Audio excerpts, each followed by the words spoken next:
नमस्कार प्रिय दर्शकों, एक बार फिर आपका स्वागत है हमारे YouTube चैनल बाबा गोपेश्वर में। प्रिय दर्शकों, आज फिर नया वीडियो नई जानकारी लेकर हाजिर हुआ हूँ। प्रिय दर्शकों, आज की जो कहानी है बड़ी ही प्रेरणादायक है, बड़ी ही मोटिवेशनल है, इसलिए इस कहानी को पूरा सुनिएगा। ये कहानी आपको आपके जीवन में ढेर सारी प्रेरणा देने वाली है। इस कहानी को सुनने के बाद आप कभी भी गरीब नहीं रह सकते और कभी भी आप निराश नहीं हो सकते। प्रिय दर्शकों, आपको वो हर चीज पा सकते हैं जिसकी आप कामना करते हैं। प्रिय दर्शकों, जो लोग अपनी पत्नियों से बेइंतहा मोहब्बत करते हैं वो लोग इस वीडियो को जरूर देखिएगा। प्रिय दर्शकों, हम ये नहीं कहते कि आप अपनी पत्नियों से प्रेम ना करो, प्रेम कीजिए, लेकिन प्रिय दर्शकों, इस वीडियो को भी आप पूरा देख लीजिए, इस वीडियो को भी आप जरूर सुन लीजिएगा। आज जो हम कहानी प्रस्तुत करने जा रहे हैं प्रिय दर्शकों, ये तुलसीदास जी की कहानी है। तुलसीदास का नाम तो आप सभी ने सुना होगा कि तुलसीदास एक बहुत ही बड़े संत हुए थे, जिन्होंने रामायण, रामचरितमानस ऐसे कई सारे ग्रंथों का निर्माण किया था, ऐसे कई सारे ग्रंथों की रचना की थी। कहानी शुरू करने से पहले जो लोग हमसे नहीं जुड़े हैं वो हमारे चैनल को सब्सक्राइब करें, बेल आइकन को ऑन करें, अच्छे कमेंट किया करें ताकि हर आने वाली वीडियो का नोटिफिकेशन सबसे पहले आपको मिले और प्रिय दर्शकों आप उसका फ़ायदा उठा सकें। शुरू करते हैं प्रिय दर्शकों आज की एक प्यारी सी कहानी और एक प्यारा सा वीडियो। प्रिय दर्शकों, तुलसीदास जी के जीवन में एक समय ऐसा था कि वो आम लोगों की तरह आम इंसान थे। जब तुलसीदास का बचपन खत्म होता है और जब थोड़ी जवानी आती है तो तुलसीदास की शादी करा दी जाती है। प्रिय दर्शकों, तुलसीदास की जो घरवाली थी उनका नाम था रत्नावली। रत्नावली के साथ तुलसीदास की शादी हो जाती है और उनकी शादी हो जाती है। शादी होने के बाद तुलसीदास रत्नावली से बेइंतहा मोहब्बत करते थे, अपनी पत्नी से बेइंतहा प्यार करते थे। तुलसीदास दिन भर गायों को चरा के लाता और शाम को यदि अपनी पत्नी को घर में नहीं पाता तो प्रिय दर्शकों तुलसीदास बड़ा चिंतित हो जाता था और अपनी घरवाली को घर पर ना पाकर वो चारों तरफ ढूंढता था। और जब उसकी घरवाली उसको मिल जाती थी तो प्रिय दर्शकों तब जाकर तुलसीदास के दिल में चैन आता था। प्रिय दर्शकों, तुलसीदास रोज गायें चराने के लिए जाता था, लेकिन दिन भर अपनी पत्नी रत्नावली का ही नाम जपता रहता था।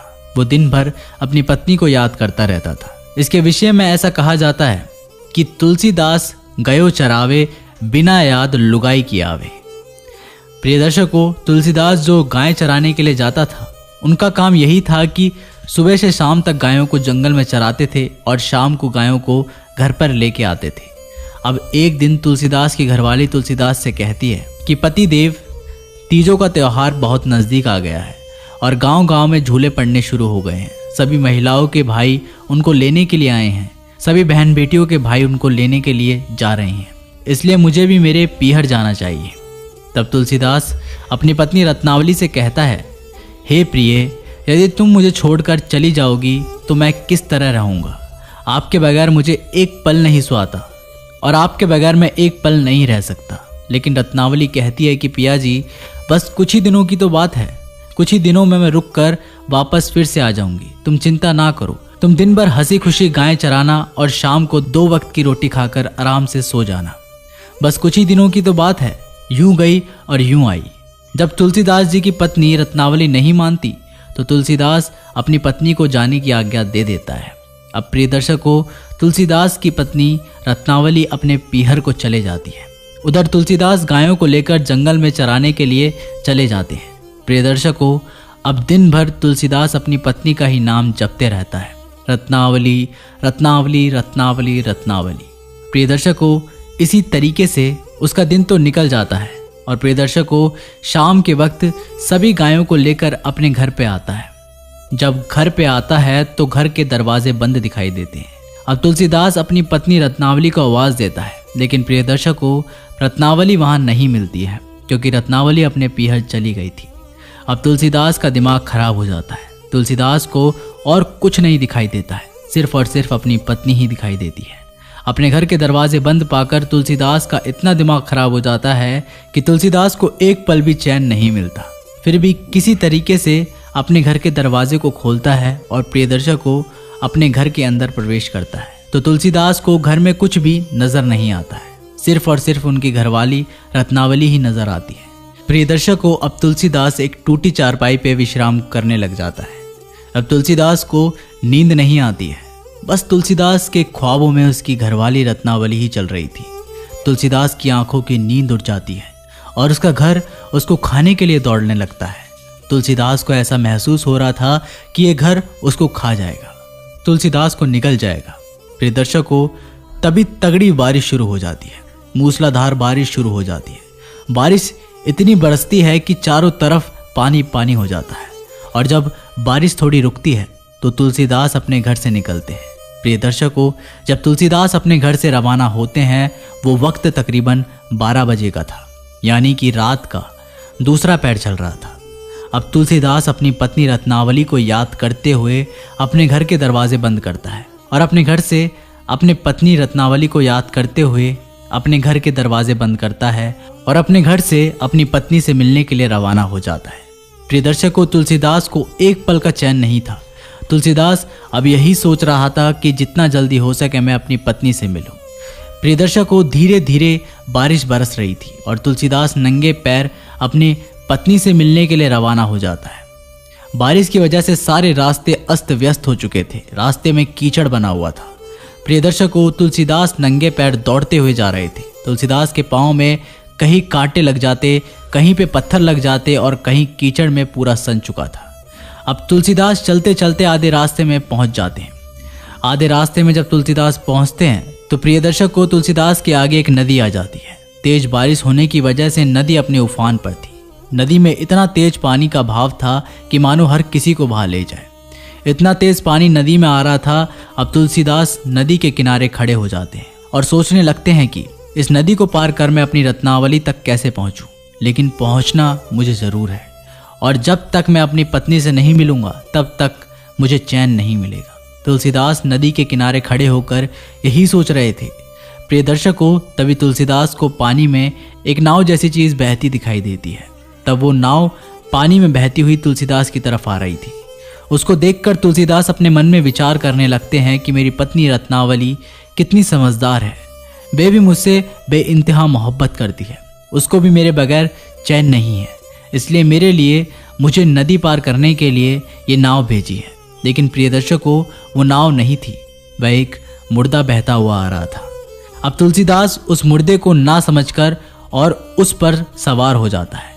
पानी के भाव के साथ धीरे धीरे चलते हुए तुलसीदास नदी को पार कर लेता है और सिर्फ अपने मुख से रत्नावली अपनी पत्नी का नाम जपता रहता है। प्रियदर्शकों, मध्य रात्रि का समय हो चुका था। तुलसीदास अपने ससुराल तक पहुंच जाता है। जब तुलसीदास अपने ससुराल में पहुंचता है तो देखता है कि मकान के सारे दरवाजे बंद थे, हवेली के पूरे दरवाजे बंद थे।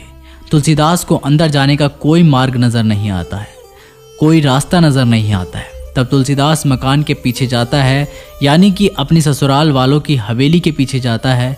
तो प्रियदर्शकों, तुलसीदास देखता है कि जिस कमरे में तुलसीदास की पत्नी रत्नावली सो रही थी, उस कमरे में एक मध्यम बहुत ही कम रोशनी में एक दीपक जल रहा था। अब उस दीपक को देखकर तुलसीदास बड़ा ही प्रसन्न होता है। सोचने लगता है कि मेरी पत्नी रत्नावली, उसको भी नींद कहाँ है, वो भी मेरे से मिलने का इंतजार कर रही है।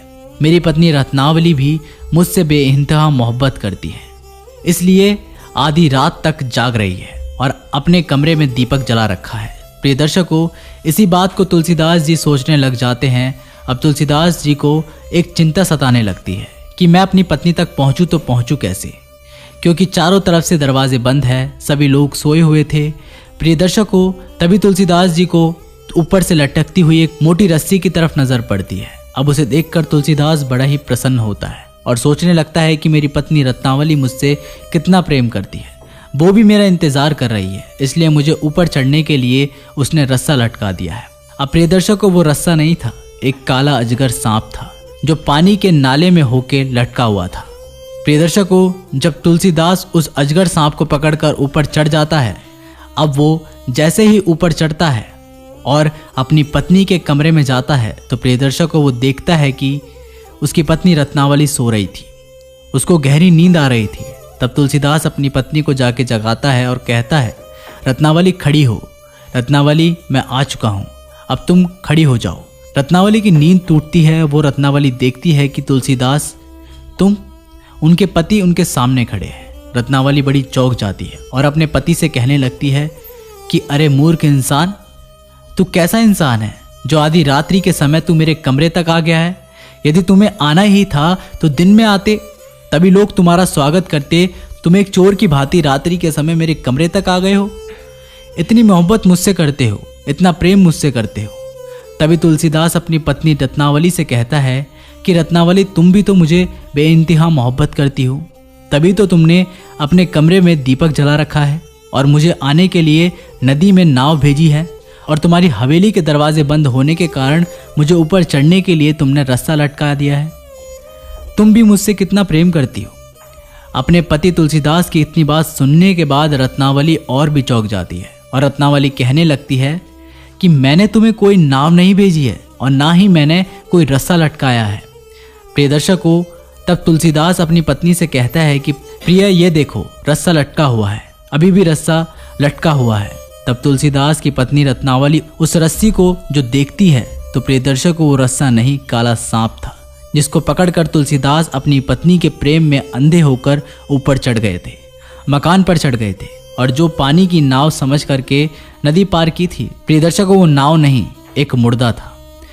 तब तुलसीदास की पत्नी अपने पति तुलसीदास से कहती है, अरे मूर्ख, जितना प्रेम तुम मुझसे करते हो, जो एक मुर्दे को नाव समझकर आ गए, एक सांप को रस्सा समझकर आ गए, इतने अंधे प्रेम में पागल हो गए हो। इतना प्रेम यदि तुम ईश्वर से करते तो तुम्हारी मुक्ति हो जाती, तुम्हारा जीवन सार्थक हो जाता। यदि इतना प्रेम, इतनी लगन तुम ईश्वर से लगाते। तब तुलसीदास अपनी पत्नी रत्नावली से कहता है कि रत्नावली, मेरी बात गौर से सुनो। तुलसीदास कहते हैं कि भूख ना देखे झूठा भात, प्यास ना देखे नदी का घाट, नींद ना देखे टूटी खाट। रत्नावली, मैं तुमसे बेइंतहा मोहब्बत करता हूँ और तुम्हारे बगैर मुझे कुछ भी दिखाई नहीं देता, बस सिर्फ और सिर्फ तुम दिखाई देती हो। तब रत्नावली अपने पति तुलसीदास से कहती है कि मूर्ख इंसान, यदि इतना प्रेम तुमने ईश्वर से किया होता, इतना लगाव तुमने ईश्वर से किया होता, तो तुम्हारा जीवन सार्थक हो जाता, साथ में मेरा जीवन भी सार्थक हो जाता। यदि तुम्हारे थोड़ी सी भी लज्जा शर्म है तो इसी वक्त इस महल से निकल जाओ, मेरे घर से निकल जाओ और जा करके भगवान की भक्ति करो। मेरे अंदर ऐसा कुछ नहीं है, मेरा ये मिट्टी का शरीर है, मरण धर्म मेरा शरीर है, इसके पीछे तुम इतने पागल हो रहे हो। इस पागलपन को छोड़ो और तुरंत इसी वक्त मेरे महल से निकल जाओ, मेरे घर से बाहर निकल जाओ, और जाकर के यदि तुम्हारी थोड़ी सी भी लज्जा है, थोड़ी सी भी शर्म है, और यदि तुम सच्चे मर्द हो तो आज के बाद मुझसे प्रेम करना छोड़ दो, और जितना प्रेम तुमने मुझसे किया है उसमें से तनिक मात्र भी यदि तुम ईश्वर से प्रेम करने लगो तो तुम्हारी मुक्ति हो जाएगी। प्रिय दर्शकों, तुलसीदास की पत्नी रत्नावली कैसी महिला होगी, कैसी स्त्री होगी जिसने अपने पति को इतना बड़ा ज्ञान दिया। प्रिय दर्शकों, आज के ज़माने में जो स्त्रियां होती है, यदि उन स्त्रियों के साथ कोई मर्द ऐसा करता है तो वह पत्नी अपने आप को भाग्यशाली समझती है। वह ये सोचती है कि मैं बड़ी भाग्यशाली हूँ जो मुझे इतना प्रेम करने वाला पति मिला है, मैं बहुत खुशनसीब हूँ जो मुझे इतना प्रेम करने वाला पति मिला है। आज की महिलाएं ऐसा सोचती हैं, लेकिन प्रिय दर्शकों, रत्नावली कितनी भाग्यशाली होगी जिसने अपने पति को एक ऐसी प्रेरणा दी, एक ऐसी प्रेरणा दे दी कि उसका पति तुलसी से तुलसीदास बन गया और अपनी पत्नी का मोह त्याग करके भगवान की भक्ति में लग गया। अपनी पत्नी की इतनी बात सुनने के बाद तुलसीदास उसी वक्त अपनी पत्नी के महल से रवाना हो जाते हैं। प्रिय दर्शकों, जो सच्चा मर्द होता है, जो सच्चा इंसान होता है, उसके दिल में एक ऐसी चोट लगती है, और ऐसा चोट तब लगती है जिससे हम बेइंतहा मोहब्बत करते हैं। अब यदि वही हमें धुतकार कर भगा दे तो प्रिय दर्शकों, सीने में एक खंजर की तरह लगता है। ऐसा ही कुछ तुलसीदास के साथ हुआ था। तुलसीदास अपनी पत्नी रत्नावली से बेइंतहा मोहब्बत किया करते थे। अपनी पत्नी रत्नावली को बहुत ही चाहते थे, अपने प्राणों से भी ज़्यादा चाहते थे। प्रिय दर्शकों, जब रत्नावली अपने पति से ऐसा कहती है कि यदि तुम्हारे अंदर थोड़ी सी भी लज्जा है, थोड़ी सी भी लाज शर्म है, तो तुरंत मेरे महल से इसी वक्त निकल जाओ, और जितना प्रेम तुम मुझसे करते हो उसमें से क्षण मात्र भी यदि तुमने ईश्वर से प्रेम किया होता तो तुम्हारी मुक्ति हो जाती।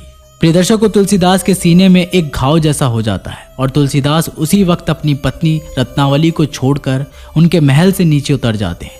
और प्रिय दर्शकों, अब वो तुलसीदास जंगलों में चले जाते हैं और जंगल में जाकर के ईश्वर की भक्ति करते हैं, भगवान श्री राम की भक्ति करते हैं। प्रिय दर्शकों, तभी तो कहते हैं प्रिय दर्शकों, तुलसी तुलसी सब कहें, तुलसी बन की घास, कृपा होगी राम की तो बन गए तुलसीदास। प्रिय दर्शकों, रत्नावली का पति अब तुलसी से तुलसीदास हो जाते हैं। प्रिय दर्शकों, प्रभु श्री राम की ऐसी कृपा हुई कि तुलसी से तुलसीदास बन जाते हैं। इसलिए कहते हैं कि अपनी पत्नी से इतना भी मोह मत रखो, इतना भी बेइंतहा प्रेम मत करो। प्रिय दर्शकों, तुलसीदास की प्रथम गुरु उसकी पत्नी रत्नावली थी, जिन्होंने अपने पति को एक ऐसे मार्ग दिखाया, ऐसा एक भक्ति का मार्ग दिखाया जिससे तुलसी से तुलसीदास बन गए। और प्रिय दर्शकों, तुलसीदास जी ने ऐसे ऐसे ग्रंथों की रचना की है, रामचरितमानस, रामायण, ऐसी ऐसी ग्रंथों तुलसीदास जी ने रचना की है। प्रिय दर्शकों, ये कहानी यहाँ पर समाप्त होती है। हम उम्मीद करते हैं कि आज की ये छोटी सी कहानी आपको बहुत पसंद आई होगी और इस कहानी से आप ढेर सारी प्रेरणा भी लेंगे। मिलते हैं प्रिय दर्शकों एक नई वीडियो के साथ, तब तक के लिए धन्यवाद।